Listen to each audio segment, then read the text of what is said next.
Welcome, welcome. I'm Thomas. People might know me as Urban Cowboy, and I'm here with CK and Brian. And I'll actually go ahead and just let y'all introduce yourselves. CK first. Sure, I'll start. Hey, my first name is Chen Kong. Most people call me CK because I don't want to bother going through that awkward introduction every time of how to pronounce my name. Um, but yeah, I'm mostly based in Taipei now. Born and raised LA. Been in America, California, SoCal most of my life. But mostly based in Taipei now because I run a bar. I have opened a cocktail bar and restaurant about a year and a half ago. So I'm mostly based there. And I mean, I did that just because like that's where we connected on, right? Was just I love the urbanist life, and I find Taipei to have a great balance. I've been to major metropolises all over most of the world now, and I still find Taipei to have uh, one of the best balances of everything in terms of Okay, I'm lifestyle, excited. I'm culture, excited to art. get. Yeah, I have a lot of like comparative questions. I'm very curious Mhm. what you think about Taipei compared to other cities. But before we get to that, Brian. Yeah, so I'm Brian, Brian Hugh. I'm a journalist. I founded an independent media about a decade ago, and that's a New Bloom magazine. We also run a bar in Taipei as well, which is Daybreak. And so, yeah, we've been around for over a decade. I was a student participant in a movement 10 years ago, 11 years ago, and that led to forming a media outlet, and I became a journalist through that. And so, yeah, I grew up in New York. I've also lived just variously over, and I also find Taipei very interesting as a city, having lived in various metropolises that are much larger, but I also do find Taipei quite unique in that respect.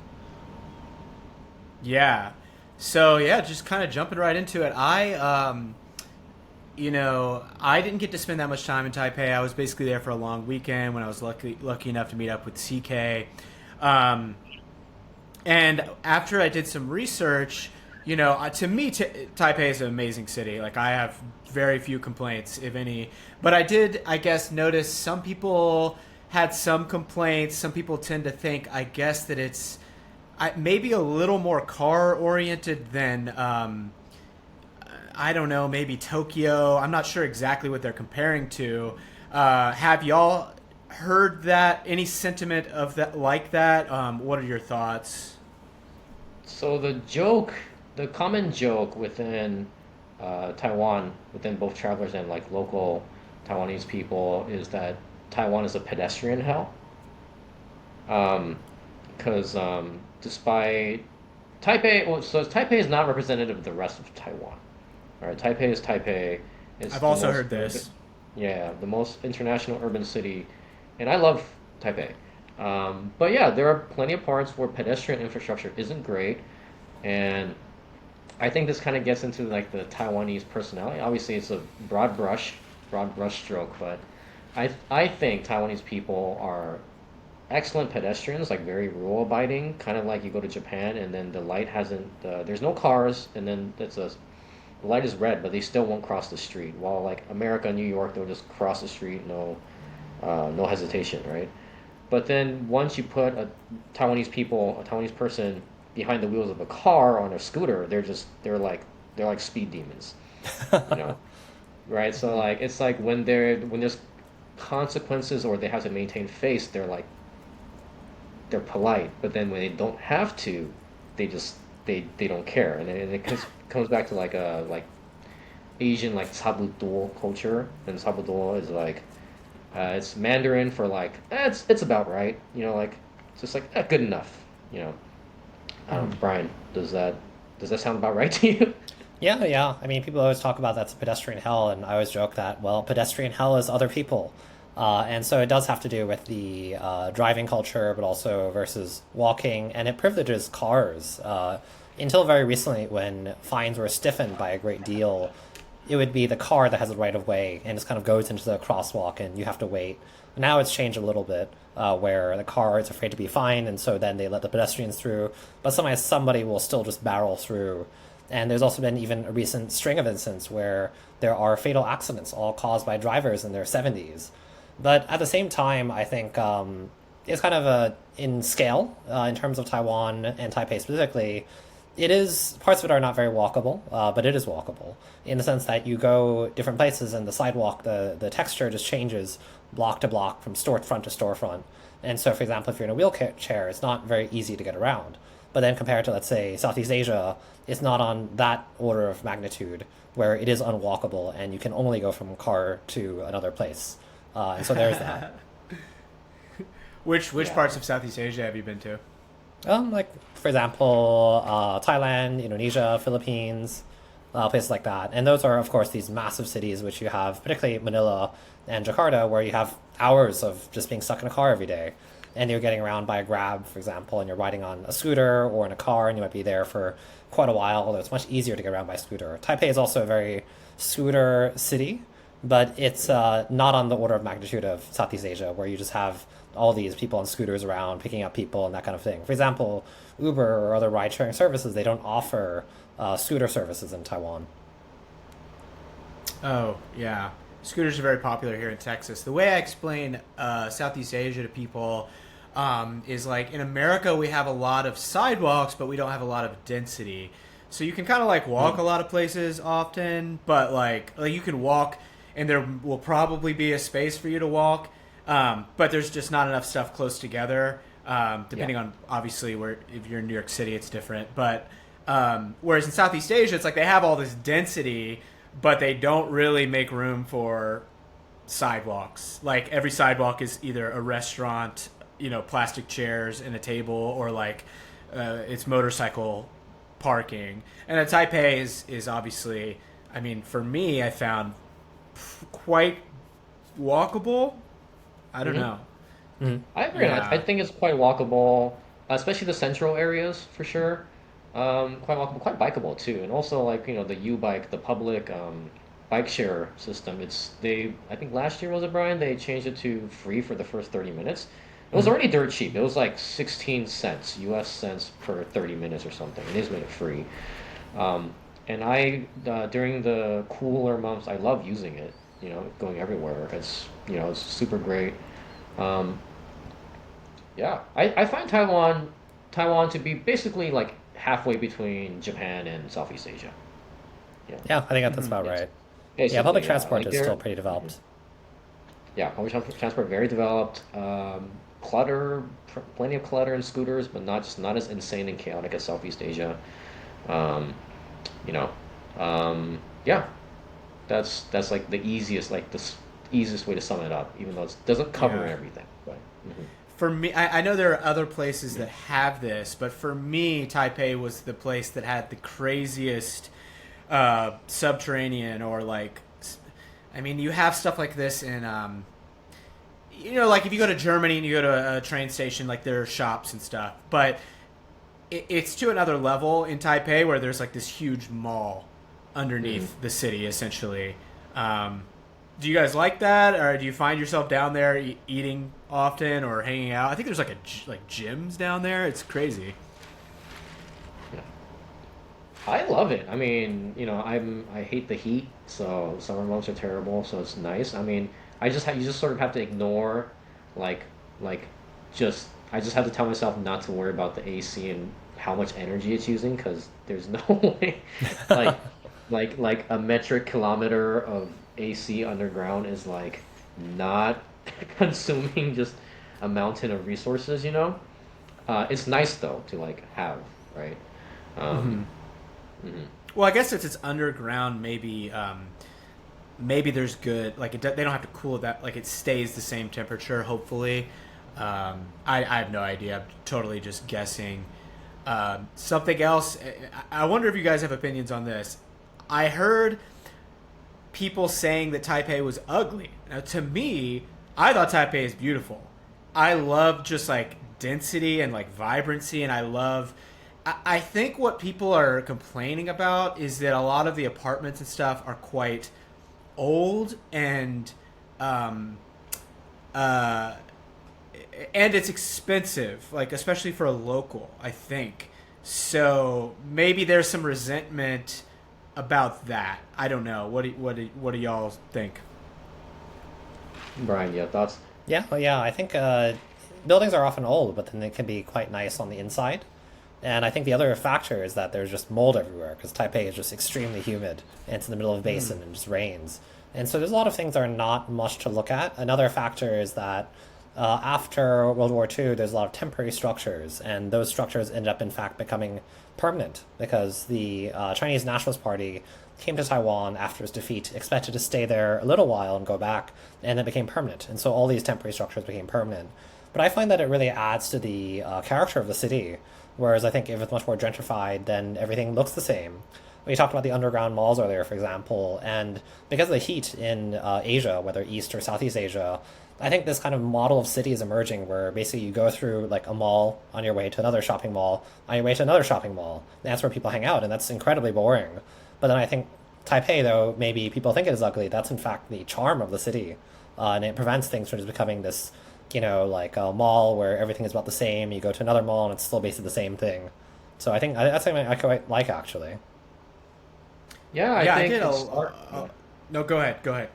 now okay. I mean, I think it starts off right, like you said, like that's what everyone says, like, oh, these are all old 60-year-old buildings, or 60, 80-year-old buildings. They weren't built with the intent to last, which is which is another issue because like we have earthquakes, right?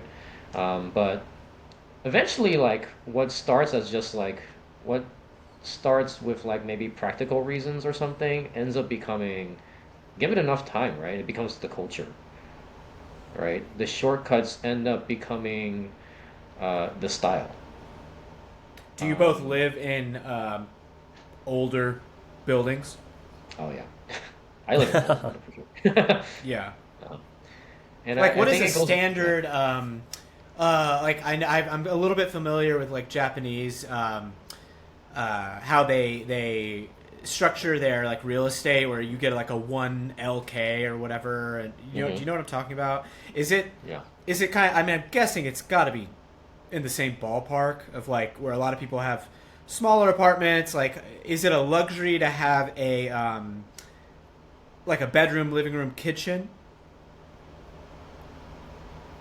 Bedroom, living room, kitchen. Like, are I people living in a think. lot of studios?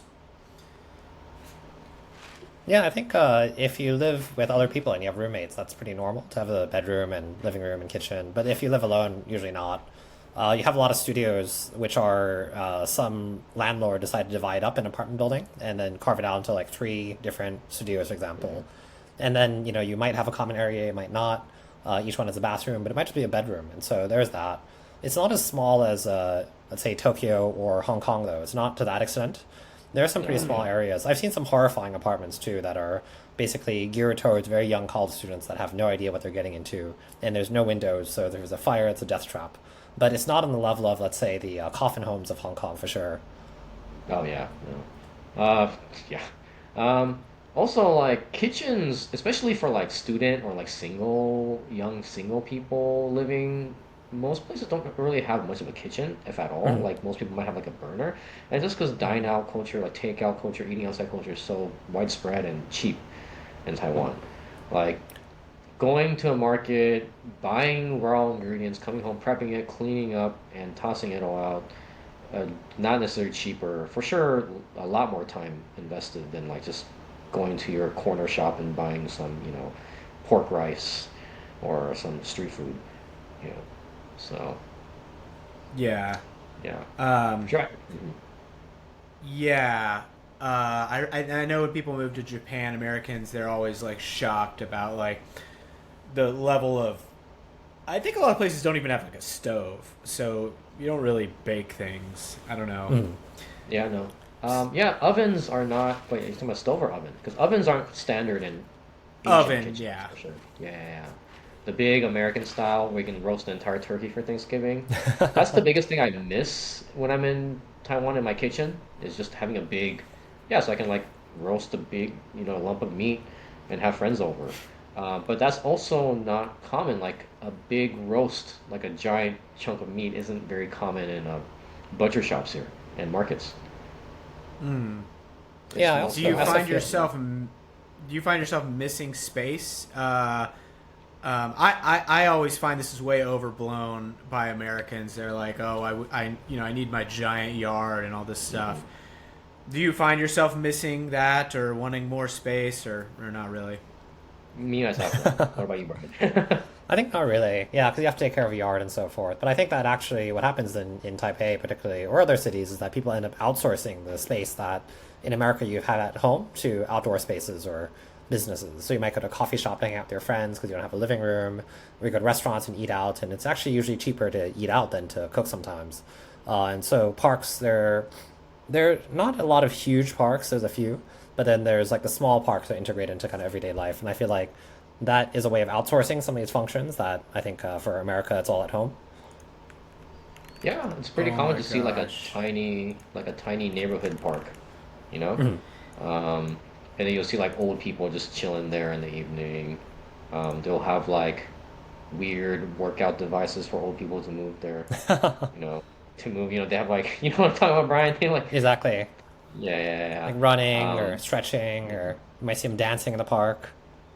Yeah, and then like I mean, yeah, Taipei doesn't have a lot of parks, but I think what Taipei has done with the parks has been pretty nice. Like what parks they have, Don Central Park, the Riverside parks I love. Those are Totally. amazing. Yeah, I live right by Absolutely there. love them. Like there's Dalhe Night Market, and there's the Riverside Park right above it, and you just see summer night you go there. It's just a lot of people who bought food from the night market just chilling there eating. It's great, and there's a lot of biking and running paths there. Um, you know, I don't miss it. My hot take, and I've definitely had discussions with American friends, is that I think Americans are too used to like what Americans are have what's been normalized as standard as like what Americans should take for granted as far as living space is uh, more than you need, too much. You know, I've lived a little bit in Europe, in a European city. I've lived plenty in Asian cities, and you don't need that yard. Like every time I come back to LA and I drive through the streets and I drive past a residential neighborhood with big yards, big backyards, I get a little irritated because this is why I have to drive. You know, this is why it's a Yeah. 10-minute drive to the closest anything. And what's the closest something? A McDonald's. Um, like you don't. Not Do everyone needs they that have yard. McDonald's in Taipei? I didn't eat There, there. yeah, they Yeah, have yeah. McDonald's. What's the item there that isn't on American menus? Corn soup. That's true. Corn soup? Is that like an There's egg a drop soup? kind of, yeah, similar. Like corn cream, corn with. Does it have egg, Brian? I think it sometimes does. Actually, I don't. I haven't eaten McDonald's in a long time, but I think it does actually. Can you find good American pizza? Because I find that like a lot of places, like you could find Italian pizza, but like if you want like a New York slice, that is difficult. There's Yeah, actually yeah, one place. Yeah. yeah. Recently, Which there are more New York slices actually, which is very recent. But in the past, there was not. It was all just Italian style pizza. Yeah, Neapolitan style. Yeah, yeah, yeah. There's like two places I can think of that have decent New York slice style. Um, yeah, and I even have one friend who's he's like a F&B investor. He's a restaurateur, and he keeps trying to rope me in to a New York slice venture, and I'm like, I've never made a slice of pizza in my life. Why do you want? you know. And Brian's the one with the New York connection, I guess. Yeah, Oh, we both went to NYU actually. that's right. Um, Yeah, we Oh, overlap too. Yeah, really? yeah. yeah, we No, didn't know each we other didn't know each then, other, but yeah, but no. 1 year apart, and that's what we found that out after. So I was like, oh, okay. I actually don't know. I would guess that most Taiwanese Americans are in New York City and California. I grew up around. I think there was some in Houston, but Houston is more like Vietnamese. Like there's other Asian populations there, or like mainland Chinese people. Um, where in your mind are Taiwanese Americans in America? I'm born and raised in the SGV, San Gabriel Valley in Southern California, and that was like maybe the one of the first epicenters of mass Taiwanese immigration into uh, into America. I think by and large, they're most Taiwanese Americans, from my impression, are coastal. right? There actually is a Taiwanese American Citizens League, TACO, and underneath it, it has these social chapters for socializing and networking called TAP, Taiwanese American Professionals. But if you look up the chapters, I would say those would probably be like the epicenter. They're mainly coastal, like Bay Area, SoCal, New York, Georgia has one. I think Texas might I think Michigan have as well. one. Yeah, I also, I I also think don't primarily know. coastal. Hmm. I do think California is much larger Yeah. though. Yeah. Yeah, no, Tyler, we're like the birthing ground. Like we're like where everyone came and like grouped up before they sort of scattered, Mhm. um, and dispersed. You know. What was and maybe you don't know, my Taiwanese history is not great. Was there a particular time of exodus to America? Like, was it post, you know, World War II, or do you know? Oh, so that gets into identity and history and stuff. Brian, Brian, you wanna... Yeah, yeah. I mean, there's a lot of different exoduses, but then during the authoritarian era, which was after World War II, there's a lot of people that studied in the U.S., and they can be both those who are there from migration in the past hundreds of years from China, or more recently after the Chinese Civil War. But then often you have to be considered politically okay by the government to be allowed to study abroad. But then there are still a lot of people that ended up becoming political dissidents that were in the U.S. But then also more recently, I mean, in the 90s, because there was this tension with China across the straits that leads to a wave of migration. But I think more Chinese Americans are from earlier waves of migration, before the 1990s, for example. Yeah. So I want to segue into running a business. To me, this intersects a lot with like urbanism because it's like a big, annoying thing in America. Is like if you want to open up a food cart and just like sell some food on the street, like it could be challenging. Like actually in Austin, we have a really strong food truck scene. But so it's not completely absent, but not like it is in Taipei. Do you feel like is there are there a lot of roadblocks that you would want to see removed in Taipei towards opening businesses and running businesses, or do you feel like it's in like a pretty good state? From my experience personally, I think there could be some adjustments, but I think that has more to do with just the nature of my business. Like, we are a restaurant. It's like harder if you want to be like a pure alcohol providing establishment. You'll need like a liquor license, or you'll need a very specific type of zoning. And even if you get a liquor license, the license is attached to the location. Now, it's not attached to your company or to an individual. Like I believe, Netherlands, I believe is attached to an individual. So that individual has to be on the premises when you're operating and serving and other things. But so then a lot of businesses will not want to obtain like the liquor license because if they have to move a location later, they can't take the liquor license with them. Um, Things like that. Hmm. I think Taiwan overall, kind of like Japan too, like there is just like very, like a history of just like small cash businesses, like the night markets, personal stands, and things like that. Um, and I think those are like a separate government and like a legal registration. I think, which I think is easier, but my view is a little bit limited. I don't know, Brian. Do you have? Yeah, my view is similar. Some of it is a bit surprising where the law lags behind what exists to an extremely large extent. For example, the Wall, which is the major indie venue in Taiwan, was also classified as like an eatery for a long time, despite the fact that they have no food, because of the fact that it was so difficult to get the necessary approvals to run as a venue that serves alcohol and so forth. And that's kind of crazy because it's such a large space. And there's that. I mean, I think because of the cash based kind of culture, that has helped in some respects. It's true that when you go to the night market, once in a while the police will come and you'll see all these different, vendors just with their carts just running off because of the fear of an inspection.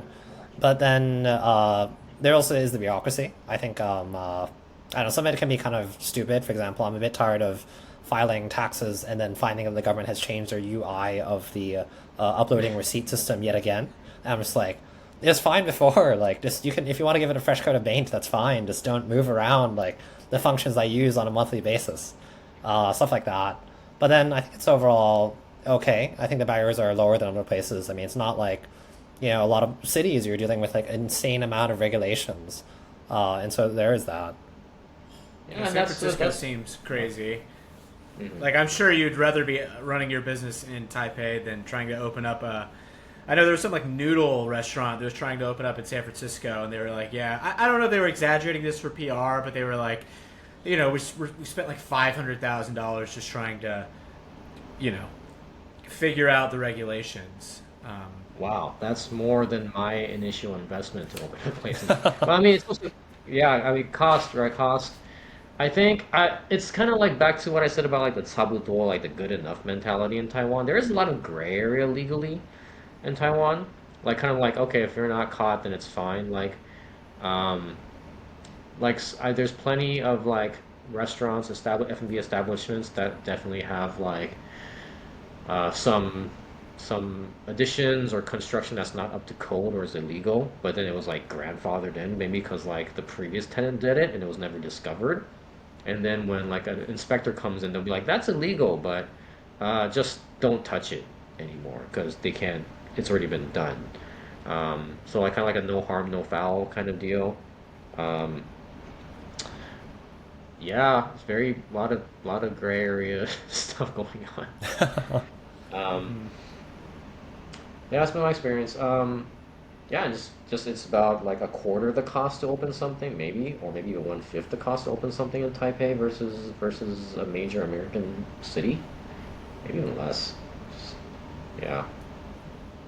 Are they? This is something I keep track of in a lot of cities I'm involved with, but I don't know if you're aware. Are they building out any major new infrastructure, like new rail lines in Taipei that you're aware of? Yeah, they're building new rail lines. I think always just for the sake of electioneering. Local politicians want to say they built more transportation. Like where I live in Wanhua, which is the oldest part of Taipei, like they're building a new line, and I'm not even sure it's necessarily all that like needed because it's true that in southern Wanhua transportation is not very developed, but there are buses, and so I don't get it. I'm not sure adding a few stops will really change things, and they're building out a light rail. It's not very clear to me if all of it will be used, but then other parts of Taiwan, there's less in the way of public infrastructure for transportation, and so that is also something that's been kind of underway. One of the issues, though, is also corruption, where they keep adding stops to MRTs and metro systems just because that raises the property prices. And so there's some murkiness there, actually, and that's another issue. Yeah, I think I was reading a little bit about like the development of like high-speed rail in China. Example, and like Mm, just because yeah. I was looking at a map, like 2004 high-speed rail versus like current like 2024, 20 years, right? 2004 was like mainly the big cities like Beijing, Shanghai, whatever. And now 2024, it's like almost all of China. And that's seeing that really made me think like, damn, America, you got to step it up because yeah, we wasted 20 years. There's what development is high-speed rail in America in 20 years, right? Or just um, LA, now that I'm spending most of the time in Taiwan, every time I come back, like I come back to LA like maybe once a year. It's kind of pleasant. I'm like a little pleasantly surprised every time I come back. Like I think 1 or 2 years ago they dropped food vendor fees from like a couple hundred to just like $30, and then so coming back, I really noticed a lot more just street vendors, and Mm. that definitely feels like more people on the streets, more people just standing outside instead of just concrete, right? Just miles of concrete and cars. And then I do see the LA Metro, uh, like in preparation for the Olympics, right? They're expanding. They're really expanding, and which is nice to see. I honestly can't say I've really ridden it. I've ridden it like once or twice, and that problem is, even if there's a metro, LA is too spread apart, right? Um, but there are times when I think I want to take it because my brother worked in like Hollywood before, and from where I am to Hollywood, rush hour was like 1 hour, hour and a half drive, and maybe another 15 minutes just to park, unless I pay like $20 to park. And I thought for me to drive to Pasadena, park there easily, and then take the metro to Hollywood would also be about an hour, and I don't have to park. and everything. It really made me consider it, just because the traffic was so bad. Um, so I think, yeah, lowering the barriers is nice. And then, but then back to what I saw about the China thing is sort of like, the China ended up getting like a construction industrial complex, right? Where it just got bloated and people were building just to maintain the machine and keep it going. And then that ended up, I don't know if you've seen like the videos of entire high rises that are like, they were stopped halfway through and then they were exposed to the elements too long and then they have to like demolish them. So I can't imagine how many millions, if not billions of dollars that's wasted, which is tragic. So it's like the good of having that is like things will be built. And then the bad is also after a certain point, it's like, are we building things that we don't need just because to keep this thing going? Um, and like the Taiwan Metro, I believe, the Taipei Metro, I believe, only two lines, the two major lines make money. Everything else doesn't. And not to say that a public utility needs to be profitable, right? But um, Hmm. I can see and that's only because the Taipei Metro is so nice. It's so developed, it's so great. Every station has clean, maintained bathrooms, toilets, um, and then they're it's just really nice and well run. I can see an argument for being like maybe we've come enough, done enough, and the rest is buses are enough. I think most of the world, not most of the world, most of America, let's say, needs to catch up though. It's like it's way too early to even like discuss like have we come too far, right? For sure. Yeah. Um, this is kind of random, but I didn't really get to go there. But isn't New Taipei? It's kind of like the western side. Um, is it like a lot more suburban over there? It's like a Parts, yeah. donut around Taipei. Like they were all different cities before they were unified into New Taipei. But then it is like the commuter. Some are probably not more suburban. Yeah, I mean Linkou is pretty suburban, for example. But then other parts of it are still pretty urban. Like for example, Zhonghe, and a lot of people will commute from there. Taipei is also part of the greater Taipei metropolitan area, which is Taipei, New Taipei, Keelung, Taoyuan, uh, arguably even Hsinchu and Zhanghua. And so there's that. Hmm. What's the airport's name? Tao Yuan? Yeah, Something like that. Taoyuan. Yeah, it's about an Tao. hour. Yeah. That's way out, like far from the center of It's pretty far, Taipei but not too 101 and all bad. that stuff. The airport MRT Express gets there in what, 30, 35 minutes? Yeah, 35. Yeah, yeah. So but it 35 comes every minutes. 15 minutes. So that's basically an hour at the end of the day. Yeah, it's really nice. Um, Can you imagine like, yeah. But if you want to Yeah. get to the other side of Taiwan, how do people usually do that? From like the north to the south? Sure, yeah. Or another mhm. major city, whatever. Yeah, I mean, high speed rail. It's like very Is it fast. I rail? mean, yeah, basically anywhere is just like an hour or two. So it's very convenient. Hmm. Unless you want to go to like a village in the hills or something, Even then, Yeah, you'd maybe probably take high speed rail somewhere and then maybe get off and take a car, unless you're just driving. But or rent a motorbike or something. yeah, Are, I think are I think y'all comfortable on motorbikes? I'm not. I don't drive I'm a down. scooter. I'd probably kill somebody. Yeah. I rented No, a I don't even motorbike in like driving, Vietnam, and so. it was a near death. They should not let foreigners rent motorbikes in Southeast Asia, but they got drunk Australians killing themselves every year. Um, it is great fun, but it's actually interesting. Like Vietnam, um, if you went to Vietnam 20 years ago, there were like hardly any cars. And now they haven't really changed their infrastructure at all, but now they've got, it's a status symbol to have a car. And I think it's, I'm obviously biased, but I think it's really ruining a lot of Vietnamese areas because it's just dangerous. You've got like these SUVs like in these like Hoi An and these like little cities, and it's just They're not really designed super for that. sketchy. Yeah. No. My hot take is I believe cars bring out the worst in society. In a society. That's my hot take. I And it's agree not with like you're a bad person for having a car, but like car ownership and the shortcuts that having a car and then the way a city develops and all that stuff brings out a lot of the just not good side of people. Like people get like someone bumps into me in the street, I'll be like, "Oh, it's all good." A car cuts me off, I immediately get irritated, and then I have to like tell myself it's not a big deal. But then like earlier just today, I accidentally like not on purpose. I actually pulled, like, I guess cut someone off, and he was honking real loud, and like, So road rage is a mad. thing, right? Um, Yeah. Road rage is a thing. I believe cars are an abusive relationship, and the car industry has done a great job of convincing people to love their cars. When I think like this is a financial burden, I need insurance. The thing gets bumped. Cars don't heal. I have to bring it to the body shop, right? I'm tied to this thing. I feel like it's your own personal prison. Um, Instead of like, oh well, Americans have been like fed and taught and convinced that this is their freedom, right? It's the key to their freedom. They can explore anywhere in the country, which is also true. But for day to day life, I feel like it's prison. You know. I think I know you're involved, Brian, with like progressive politics. Hmm. I certainly lean progressive, but one thing I'm very interested in is like how to make more conservative arguments for better urbanism in America, because obviously we have a lot of conservative people here, and I think that there is like strong like conservative arguments for having better like walkability and stuff. And like for me, it's like there should be more options. Like it's not conservative to spend a bunch of resources on mandating that everybody has a yard and then everybody has to own a car and then you have like this big expense and like it's not efficient. Um, and I feel like people should have the deep, like when I moved to Seattle, I didn't have a car. I lived 5 years without a car, and it allowed me to save a lot of money and live like a cheaper lifestyle. Um, and I just feel like that should be like the default that's available to everybody if they want to make that sacrifice. And sure, like if you want to buy a car and make that expense, you can. Hmm. Yeah, I That's think kind of where I'm actually, at.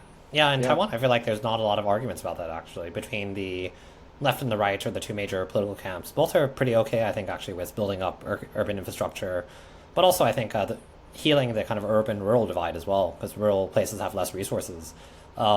I think both sides are actually relatively okay, and there's not a lot of disagreement there, honestly. They may fight about specifics of things or just take the other argument just to have a different argument, but I feel like actually that's actually relatively there is political agreement, I think.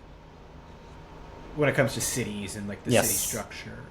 that's right. Yeah, I think that's how it is in much of the world, because much of the world has defaulted to like more walkability than America Yeah. has. I think they'll I fight think the about what is the conservative better argument. way to improve a city, but not about the, baseline, I feel like. I think the conservative argument is just property prices, right? Like the more public transportation you have near you, like the more attractive and value your property has. Um, America might not feel that way though, because people like their big houses and lots, and they feel like a train next to your house and the noise would drop your property price. But like, I mean, Manhattan is crazy expensive, right? Because it's dense, walkable, it has all that stuff that we wish the rest of America would have. Um, I think that's true in almost all of America, where you get these people that are anti-transit or whatever, but then you have this phenomenon where all the most desirable places to be are more walkable, more transitable. I'm not too familiar with LA, but I'm pretty sure it's like that, where a lot of the destinations are a little bit more walkable and transitable. Maybe not like Beverly Hills or whatever, not the ultra rich places where people are paying to be kind of segregated from the rest of society, but like West Hollywood or whatever. I'm just dropping names. I haven't even been there. Um, yeah, yeah.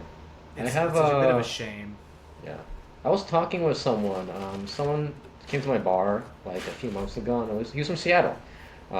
And he's trying to. Funny thing, because you said like you enjoyed the life of Seattle. He's trying to move from Seattle to Asia, or trying to find a way. Um, because it's just the public transport is just more widespread and available. But he was telling me how like all of this infrastructure, public spaces, community, third places, being so much and plentiful is wealth, right? And I agree. And he was like, Jeff Bezos has to wake up and look out his penthouse and see somebody shooting up in the park because no one, like these places aren't maintained. That's so he has to spend a lot of money, millions of dollars to go whatever. Like even Jeff Bezos can't avoid this. Um, so wouldn't it be nice if just everything were just developed and nicer, you know? Right? Not just Yeah, your if the house. floor was higher, basically. Yeah. Hmm. Yeah, I mean, is there any sketchy part of Taipei? Like, I don't know. I don't That's think probably where I so. live. So I live in the oldest and poorest part of all of Taiwan. And so one of the oldest, but one of the older parts. So it's the oldest part of Taipei, at least. But that's where the majority of the homeless population is. There's a lot of sex work. They're gangsters. And honestly, it's not the most dangerous place either. So that is also the thing. It's kind of an odd historic phenomenon where the majority of homeless in Taipei all live in the same area because there are all these temples there historically, and so the temples would feed the homeless, and so they congregated there. And then in modern time, that's where all the NGOs that help out the homeless went, and so that just kind of mires in the area more. It's also true that that area has a lot of arcades with roofs above, so when it rains, you don't get rained on. And so there's that, but it's honestly not that dangerous compared to your average American city. It's still much safer. And so I've had all these, run-ins with gangsters, honestly, and it's just kind of strange. But then, so far, nothing's happened to me, and I feel less safe when I'm in the U.S. basically anywhere, compared to there even. Yeah, the U.S. is strange because we're like, I don't feel that sketched out in a lot of places, but it's nothing compared to Asia, which is most of Asia, which is just so safe. Like my bar is like, could I send my grandmother or my daughter or my wife or whoever? I'm using females because that's usually who is used as the example, right? Like, would I feel comfortable sending them to walk by themselves? Like, I'll walk all over Seattle. I don't give a crap. I don't feel unsafe basically anywhere. But there are places where I wouldn't really want to see my daughter see somebody shooting up in the street, and if something did happen, they're not as able to defend themselves. And by that metric, I feel like if you're a woman walking around in Taipei, you almost be safe anywhere, even at night. Yeah, Yeah, I I think agree. so. Totally. It's yeah. I've yeah. You see students walking home alone, taking the metro. You see at night. I think it was 7 years ago when the Me Too thing was in full swing in America. I was talking with a friend who didn't get it, and then this is late at night. It's like 2 a.m. We were just having drinks. Another thing, drinking in public is allowed. That's how you know the culture, the people and the culture are they don't have a drinking issue because they don't have a getting drunk and doing stupid stuff in public issue. But we were having drinks at a 7-Eleven, 2 a.m. or something, after they got off their shift, and then he was like, "I don't get it," and I was like, "Well," I was telling him most girls, most women in the world wouldn't feel safe walking alone anywhere at night, right? Literally, as I said that, an old lady walked by us at 2 a.m. and I was like, "Okay, don't. No, Taipei's an exception. Don't, don't. Most of the world is not like this." Um, yeah, no, I totally agree with that. And that's another conservative argument, right? Because they're all about public safety, right? So the nicer spaces are, the more support you have for this, it just gets safer. You don't need to have guns, I think some people, my gun-loving friends and conservatives, they kind of prefer having it being a Wild West thing because they just like feeling like a cowboy. They like having to play protector, you know. They're LARPing a Yeah. little bit. Yeah, it's strange Yeah. because there are shootings in my area once in a while, but you never really hear about it in the news, and it's just really an Really? exceptional incident. Yeah. There was a hostage situation in the temple near me because there are gangs in the area, but then it was resolved peacefully. Nobody died, as far as I know. It is actually very surprising because it is true that there are gun incidents, and though Taiwan is basically pretty gun free, there are still organized crime elements that do have guns, but even that is relatively exceptional. And when there's an incident, it's still very, very rare. Yeah. I'm a bit of a film guy, and I've been trying to watch more Asian films. I have a Taipei Story, I think it's called, on my watch Edward list. I Yang. haven't seen it yet. Yeah, that's right. Yeah, that's a good one. Yeah, I like that. Yeah, Edward Yang's films are great depictions of Taipei. Is there still an active film scene in Taipei? It's pretty big. Yeah, there's an indie film scene. The Taiwanese New Wave films Edward Yang or Tsai Ming-liang, these classic depictions of Taipei, you don't get films on that level anymore, but there are still films. Yeah, so it is interesting actually seeing the city come up in films, and you always see the same places. And you tend to recognize a lot of where it appears in films. So a lot of the New Wave films, like Rebels of the Neon God, for example, are shot in my neighborhood, and so that makes sense if it's about gangs, so there's that. Is there one? Yeah, is there one movie that you think from like a city? I guess you already said like a Taipei story or whatever is like a good one. Is there like a good movie that's like this is Taipei, or at least for that moment in time? They're probably older now. City of Sadness. I'm kidding. I'm kidding. That's not Taipei though. Well, it's Jiufeng, I'm I kidding. mean. Don't. That's the Taiwanese history one. That's different. But I don't know, Brian. You would know more. Is Taiwanese TV weird? TV? Some is like soap opera. Like historically, there's a lot of soap opera, telenovela stuff. Now there's more like I don't know intellectual or social issue focused dramas. Some are okay. Some are still kind of telenovela like, but it's getting better. Yeah, I think for me probably it is the one I mentioned though, Rebels of Neon God. I mean that's very much like a Taipei film. Is that like an '80s movie or is that new? Yeah, very much 80s. But then you go around parts of the city that appear in that and it still looks very similar. Gotcha. Do you find yourself, are you embedded with a lot of other Taiwanese American people, or more locals? Because especially when it comes to your magazine that you run. It's like a combination. The interesting thing is my magazine has a lot of people who are diaspora, but not exactly Chinese Americans. So they might have an American accent, but they grew up in South Africa or went to like a Taiwanese English-speaking school in China or something like that. But it's true that there's a lot of Chinese Americans around. I think that's been on the increase in the past few years as well. I think particularly after COVID, it's very visible. Interesting. Is that in the whole, so the housing affordability thing? I don't know. We haven't dived super deep into it. Like, is there like in America, there's a growing consensus that it's like we just need to reduce the barriers to building stuff. Yeah. I imagine there are at least a little bit less of those barriers in Taiwan and Taipei because the acceptable level of density is so much higher by default. Is there a consensus around like how to make things more affordable, or is there an anti-immigration consensus, or like what does it feel like? Yeah, it's interesting. I mean, property prices are unaffordable. To afford a home in Taipei, you would have to not eat or drink for 15 years. But then rent is still very low. And so there's this consensus basically on both sides of the political spectrum that houses need to be more affordable and that speculation is driving up the housing market. On immigration, I mean, the Taiwanese public is not actually all that open. I mean, there's a declining birth rate, rising elderly population, but lowering the barriers to immigration, that'll still take some time to get to. And so that it remains to be seen, I think. But there are consensus that these are social issues. Immigration is never really discussed as much as a solution. But then I think both sides do agree that housing is just unaffordable and there needs to be something done. Just they don't really seem to be able to do anything about it currently. Yeah. Yeah. Well, I brought up immigration because there's this like kind of absurd, I think, thing in America where people think that, if we get rid of immigration, like all the houses are going to become affordable or whatever. And it's like the I don't think. immigrants, the immigrants you're deporting, they're not the ones driving up the prices. No. No. Yeah, I mean, there's like, what, 3 empty homes, like 1 homeless person?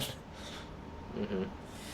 Yeah, well, the problem with that statistic, this is kind of a rabbit hole, but like, is that a lot of the empty homes in America are in places that nobody's going to move to. Like, yeah, like you could repurpose the like for example, they'll count like a home in like rural Nebraska that's like falling apart, and it's like you don't actually.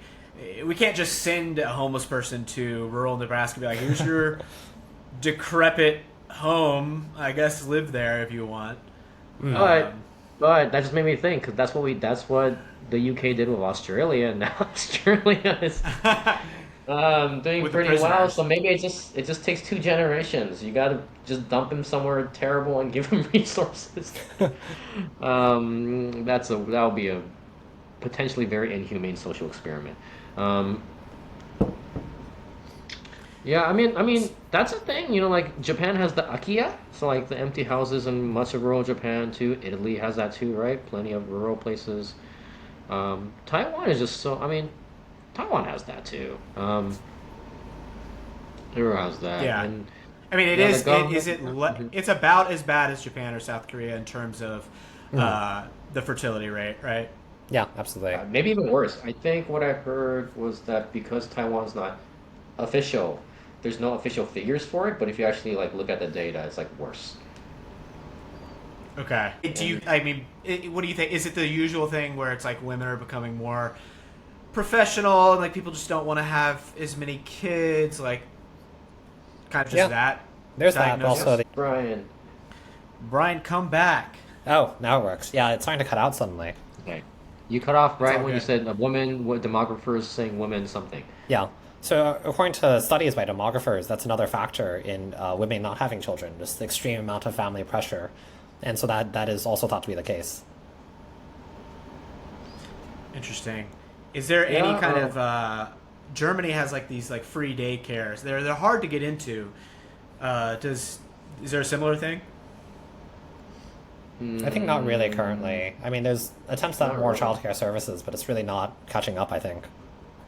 Yeah, not too much government support. There's like private, like Taiwan has like they have like these like pregnancy centers where you can like a pregnancy hotel where a woman who just gave birth can like chill for like a month and then all their needs are taken care of, and then their baby's taken care of, and then they give them like 3 square meals a day, and then they can just relax and recover. Obviously, but those are all private, right? So if you have the money, they're nice and you can afford it. Um, I have a friend who is doing child education, and he's saying the trend is yes, there's a lot less kids being born, but because of that, there's more resources spent per kid. Um, you know, um, they're like, okay, well, it took so much time and sacrifice to birth this one kid. We're just gonna give him the best tutors and schooling and whatever we can. But that's like most things. It's kind of like America, and it's um, what like school vouchers, kind of like it's just really like rich people spending that money on private institutions. Um, yeah. Well, kind of wrapping up here, I'm going to give you all some time to talk about some of your undertakings here, but I want to pose one more big question to you, which is what is, if anything, the big issue that you'd like to highlight facing, I guess, Taipei today? Is it affordability, or is there something else we didn't talk about? I think Yeah, I think it's for me, I affordability. think yeah, property prices like the huge. I mean, I think for compared to other countries, and I mean, I can't say for like Korea, but like you compare like a average Japanese salary to like a Japanese property prices, and you compare like salaries to American property prices, it's still a very big like ratio, right? Crazy, but Taiwan feels even bigger because it's like some places in Taipei are like per square foot more expensive than like next to Central Park in Manhattan, and that's just insane. Um, and like salaries here are like 1/3, or like a quarter American salaries. It's like what? That doesn't math. That means um, that's a huge one. I definitely think immigration can be addressed. And one statistic I saw was like, because I personally, I don't know about you, Brian, but I personally hear a lot about immigration from the POV of like wealthy immigrants, expats.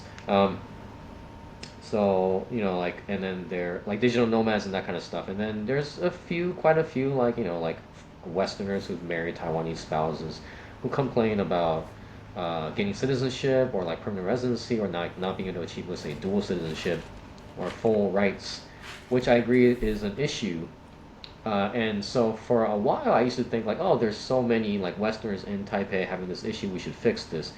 And then you look at the numbers. It's only maybe like a couple thousand, let's say like French people, Americans in Taipei, while there's a couple 10,000 or a couple 100,000 Southeast Asian laborers.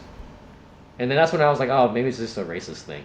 Like they, like they're trying to like, if they loosen it for the wealthy immigrants, then it'll loosen for the undesirables, which is like every country does this, right?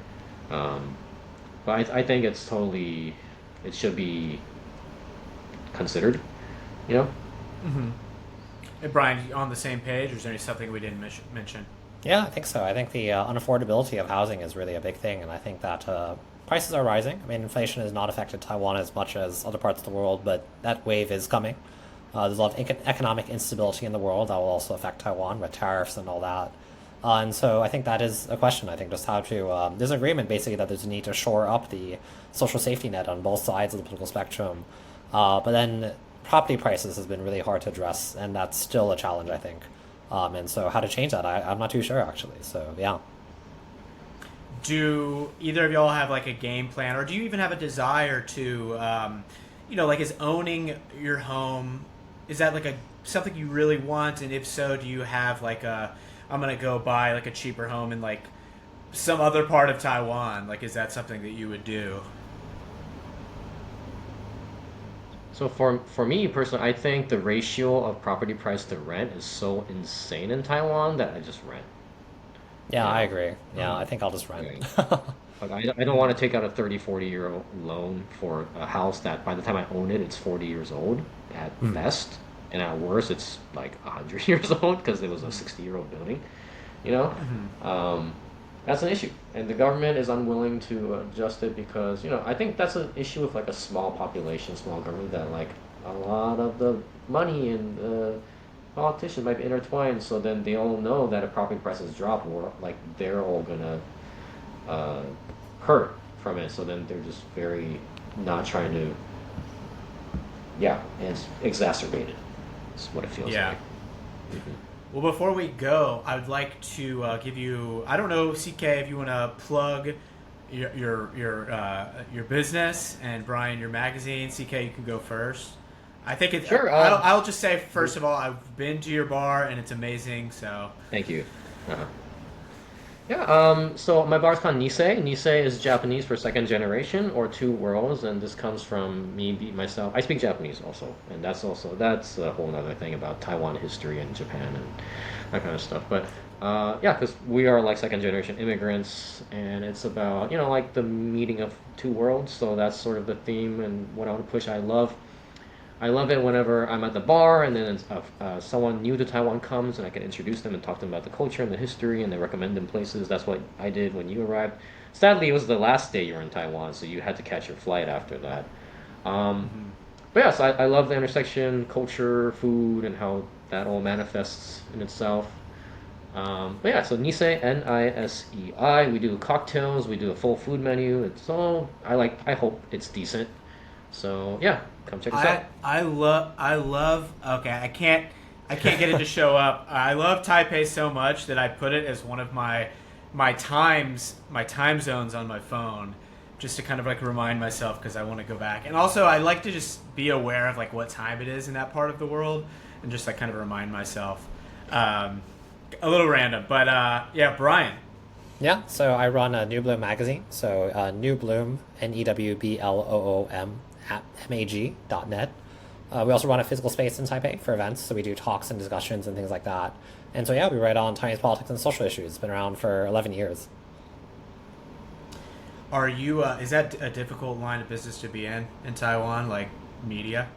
Well, it makes no money, and so we're all volunteers, so there's also that. But I guess it is. I think in terms of, I also just freelance as a journalist, and that's also just always touch and go, but that's the nature of freelancing.